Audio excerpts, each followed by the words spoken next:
Now for a CBS 4 News investigation, and one of the big issues that arose out of the tragedy in Parkland is emergency communications in Broward County. Now, CBS 4 News has obtained 911 calls from the school shooting that have not been released until now. They shed new light on how law enforcement responded to the shooting and how agencies involved shared information. CBS 4's Carrie Codd is live for us in Parkland with the story. Carrie. Elliot and Rudabeh, on these discs, you hear some of the 911 calls made by students and teachers inside Marjory Stoneman Douglas High School on February 14th.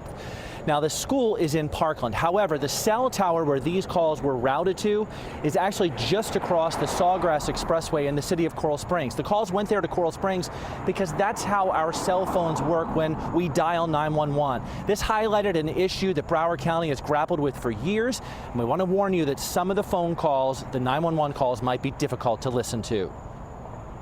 One of the first calls Coral Springs 911 dispatchers received on February 14th came as confessed school shooter Nicholas Cruz roamed the halls of the freshman building at Marjory Stoneman Douglas High School.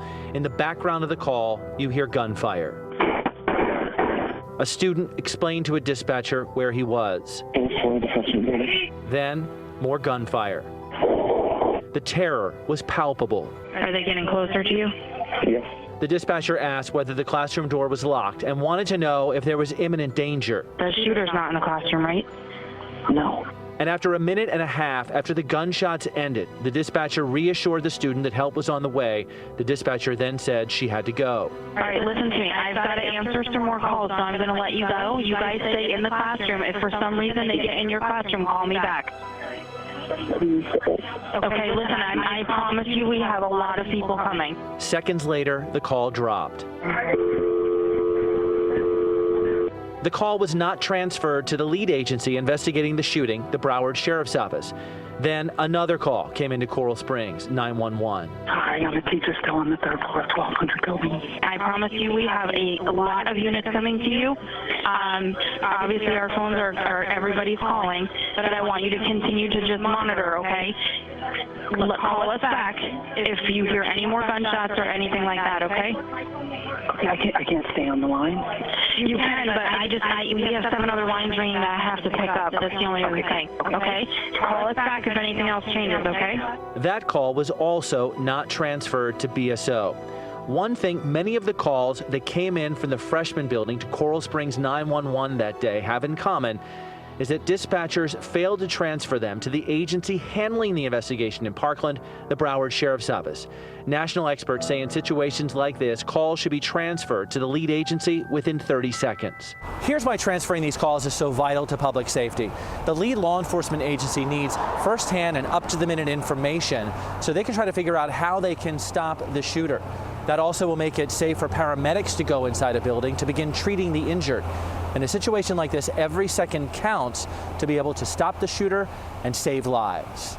On the day of the Parkland shooting, the cell phone calls from inside the school went to Coral Springs 911. That's because their cell tower is just a short distance from the school. Coral Springs Fire Rescue handles fire and EMS service for Parkland, while BSO provides law enforcement coverage. This pre-produced video shows the shooting as it unfolded inside the school, and it's these details of where the shooter was and what he was doing that law enforcement needed to know to try and stop him and save lives. Someone was shot in the 1200 building. We played a number of the 911 calls for Chuck Lanza, former emergency management director for Broward County. Best case scenario, they would have transferred all those calls over to BSO after they got the information they needed for EMS. Many of them didn't get transferred over, and that could have caused some problems on the BSO side. In all, it appears that Coral Springs received more than 15 911 calls from inside the freshman building, but BSO says only 3 were transferred directly to them. Hello, we're at Stoneman Douglas High School, and I think there's a shooter.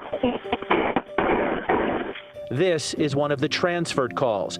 A Coral Springs dispatcher received several calls in quick succession, apparently as the shooting began, and immediately reached out to BSO. On my line with BSO relaying information. BSO said they were sending units, but in the fog of the violence, a key detail about the shooter's whereabouts on campus appears to have been miscommunicated to BSO. Advising the shooters in the north parking lot. BSO's timeline shows that Cruz entered the freshman building, carried out his attack, and immediately left with a crowd of students. BSO would not comment for this story, saying they wanted to wait until all the investigations into the shooting are completed. Coral Springs said the same thing. experts point out that BSO clearly was aware of a crisis at the school. School resource deputy Scott Peterson was on campus and armed when the shooting began.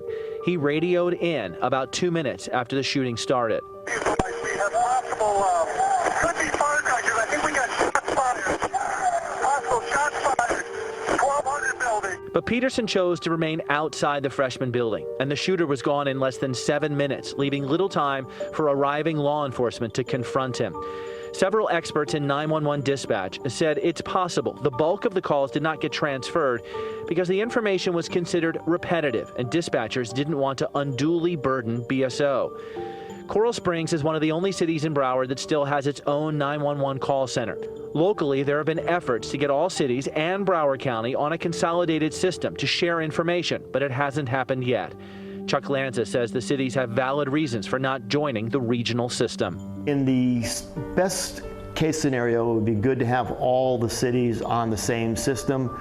The problem is there's legacy issues in Broward County that have caused people to not feel comfortable with joining the crowd.